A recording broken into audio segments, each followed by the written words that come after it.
Hello అండి, welcome back to my channel. మనకి ఈరోజు ఈ వీడియోలోకి వచ్చేసరికి ఏంటంటే ప్రెగ్నెన్సీలో కాళ్ళు వాపులు వస్తున్నాయా, అసలు ఎందుకు వస్తాయి, దానికి గల రీజన్స్ ఏంటి, అలాగే ఎలాంటి జాగ్రత్తలు పాటించాలి అనే దాని గురించి ఈ వీడియోలో అయితే చెప్తా.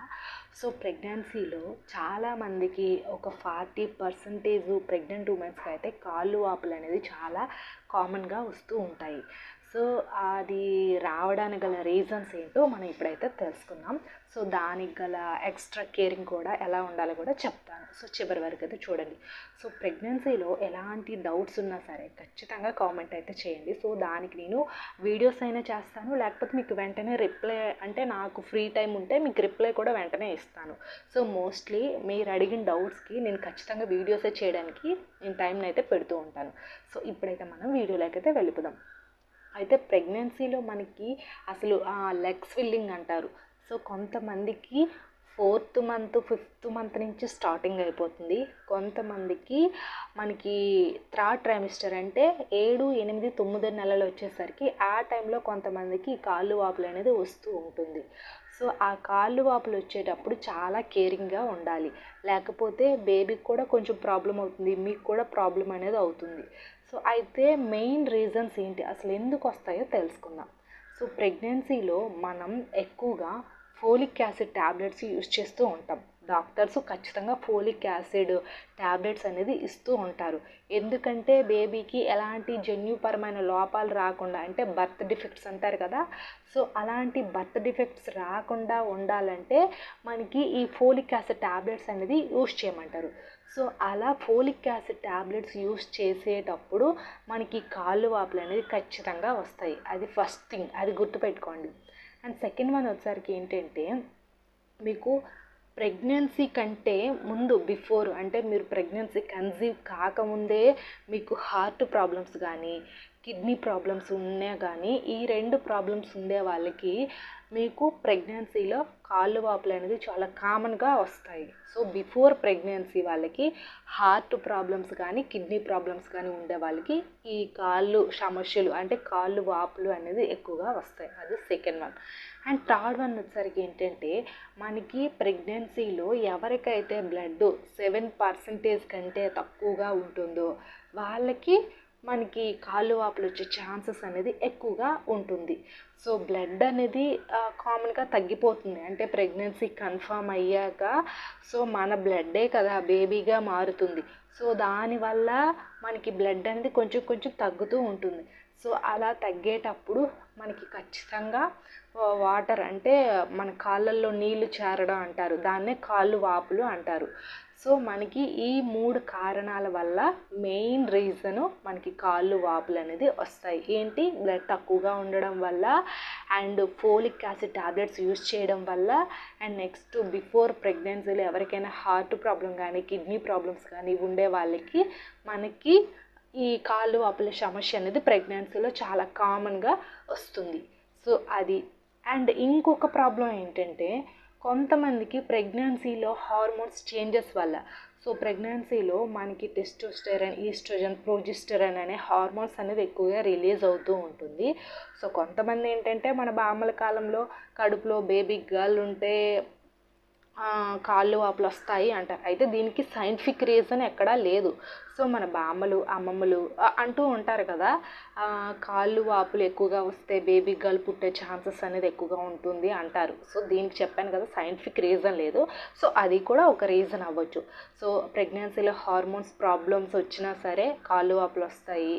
సో బేబీ గర్ల్ ఉన్న కొంతమందికి అలా వస్తుంది.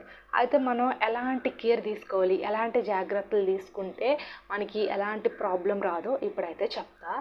సో ప్రెగ్నెన్సీలో ఎవరికైతే ఎక్కువగా కాళ్ళు వాపులు ఉండి ఎక్కువగా పెయిన్ వస్తుందో అలాంటి వాళ్ళు మీరు ఏంటంటే, ఎవ్రీ ఫుడ్ తీసుకున్న 15 మినిట్స్, అంటే మీరు భోజనం ఏదైనా చేస్తారు, మార్నింగ్ టిఫిన్ చేసినప్పుడు కానీ, ఆఫ్టర్నూన్ లంచ్ అయిపోయిన తర్వాత కానీ, ఈవినింగ్ 4 o'clock కానీ, నైట్ 8 o'clock ఇలా మీరు ఏంటంటే ఒక 15 మినిట్స్ వాకింగ్ అనేది చేయడం వల్ల ఏంటంటే మన కాళ్ళు వాపులు తగ్గుతాయి, మెయిన్ పెయిన్ అనేది రాకుండా ఉంటుంది. సో కొంతమందికి కాళ్ళు వాపులు వచ్చాక చాలా పెయిన్ వస్తుంది. సో కొంతమంది తట్టుకోలేరు, కనీసం నడవలేరు. బట్ అలాంటప్పుడు మీరు ఏంటంటే కొంచెం ఒక తిన్న ప్రతిసారి కూడా ఒక 15 మినిట్స్ నడవడం వల్ల మనకి ఆ కాళ్ళల్లో ఉండే నీళ్ళు అనేది మళ్ళీ సర్దుకొని యథావిధిగా నార్మల్గా కాళ్ళు అనేది ఫ్రీగా తయారవుతుంది. సో అదొక టిప్ పాటించండి ఖచ్చితంగా. సో దానివల్ల యూజ్ ఉంటుంది. మోస్ట్లీ చాలామంది గర్భిణీలు ఏంటంటే అలా మనకి కాళ్ళు వాపులు ఉండేటప్పుడు వాకింగ్ చేస్తే ఖచ్చితంగా ఆ కాళ్ళల్లో నీరు అనేది మన బాడీ మొత్తం మళ్ళీ సెట్ అయ్యి ఫ్రీగా ఉండగలరు. అది first one. And second one వచ్చేసరికి ఏంటంటే మీరు పడుకుంటారు కదా, సో పడుకునేటప్పుడు కాళ్ళు దగ్గర ఏదైనా దిండు కానీ లేకపోతే ఇంకేదైనా పిల్లో కానీ లేకపోతే ఇంకేదైనా కొంచెం ఎత్తుగా ఉంచుకోవాలి పడుకునేటప్పుడు. సో మన తల దగ్గర ఒక తలగడ పెట్టుకోవాలి అండ్ కాళ్ళు దగ్గర ఎత్తుగా ఉండేలా చూసుకోవాలి.